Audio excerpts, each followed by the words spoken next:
The Halloween franchise has a long history of stops, starts, rewrites during production, pre production, and post production, reshoots, recastings, you name it. Over the last month or so, we've covered every major unmade Halloween script idea that never came to fruition. There were other minor ones, like a Halloween 8 idea written by Phil Nutman and Daniel Ferrens that would have brought back Tommy Doyle and Lindsay Wallace, and they would be rummaging through the files of Dr. Loomis. It would play like a prequel while also cutting to present day. It would have brought in Dr. Loomis's son, and it would have ended with Laurie Strode being the one behind the mask. We saw iterations of this and other ideas of a Halloween 8 script, and even Halloween 7.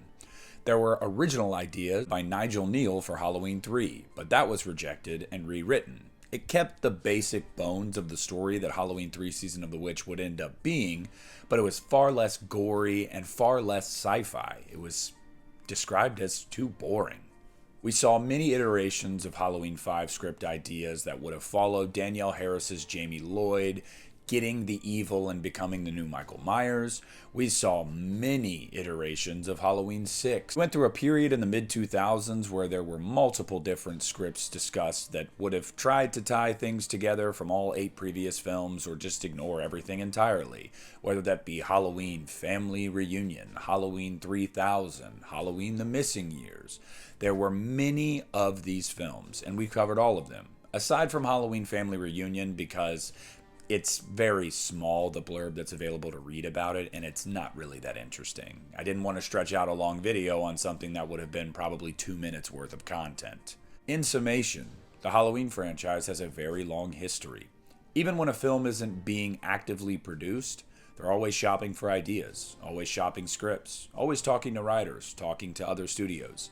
The franchise has truly never laid entirely dormant. So that takes us to where we are now. As we know, Miramax has landed the rights solely for Halloween moving forward. There's no longer a partnership with Universal or Blumhouse, though when Miramax does go forward with a series or movies, they're going to need another partner. That's just how you do business these days. Miramax apparently has plans to create a Halloween shared universe, which many people hear and go, oh my gosh, is this the MCU with Michael Myers? Are we going to have the Horror Avengers? No thanks. No. Miramax has plans to create a series to jumpstart this franchise again and then build movies off of what they set up in that series. That's the plan right now. What do we know about that? Do we have any story ideas, any character ideas? Are they going to continue previous films or things left hanging? No clue. None. Ever since the announcement late last year that Miramax had obtained the rights, we haven't heard a peep. That's not necessarily a bad thing because Halloween Ends is still very fresh in people's minds. The movie came out in 2022 after all. And for a movie that was selling itself as the end of Michael Myers, Laurie Strode, and the franchise as a whole, you would think they would take a breather there. Or the Ends title, though we know it was not going to be the end, kind of loses a bit of its luster. So in recapping all of the scripts that we covered on my channel, and everything we've talked about over the last month, I've discussed with hundreds of you in the comments, getting your feedback on these ideas, giving you guys my feedback, sharing ideas and bouncing things off of one another.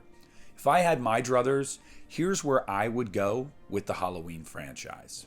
Now, these ideas aren't going to be in order of what I think should happen. This would be my favorite. This would be my least favorite. No. These are just ideas in no particular order that I think could work for the franchise moving forward. The first one that comes to mind is something similar to Halloween The Missing Years. I really like the idea of focusing on Michael Myers in Smith's Grove, finding what happened there. Not necessarily giving Michael too much character, him talking like they did in Rob Zombie's Halloween, but I'd like to see that. I'd like to get that kind of interquel, or prequel if you will. Either way, I think either could work. I think that expanding upon Michael Myers is never a bad route to go, and I'd be totally on board with that. Another idea I really gravitated towards that I would like to see is the Halloween 2012 reboot idea by Ben Collins. I really liked that idea. That was stripping it down to the basics. We were going to focus on the shape. We weren't going to know anything about the shape. It was going to be presented as though the shape is a vagrant, a wanderer. Not like Hobo Myers, but in the sense of there's this internal clock. There's something in his DNA or in its DNA that on Halloween night, until sunrise, he just has to kill. There's no rhyme or reason to it. We don't get explanations. We don't try to pick up on all of these left hanging threads. No. The first Halloween happened, and we move from there. I really like that. Cut the excess fat out, focus on the shape. I love that idea. And finally, probably something similar to Halloween Returns. I wouldn't mind us having a sequel to the first movie again. You could set up a new timeline. You could create an entirely new branch of this series. The original Halloween happened. Here we are. Michael Myers is on death row. Halloween Returns, the greatest draw to that script for me, was that it was not personal. It was not about family ties. It was not about any kind of motive for Michael Myers whatsoever, aside from the town of Haddonfield. The town of Haddonfield is cursed by this evil entity. And as long as this evil entity is breathing, people will die. That's just the way it is. The town itself is haunted. This specter hangs over the town. I love that. Michael Myers was truly the shape again, in a lot of ways, in that script. Those are the three ideas of these scripts that were never made that I think are the most interesting to move forward with the Halloween franchise. Now, I've heard rumor, and a lot of people have reported on this, that they're really trying to focus on Haddonfield.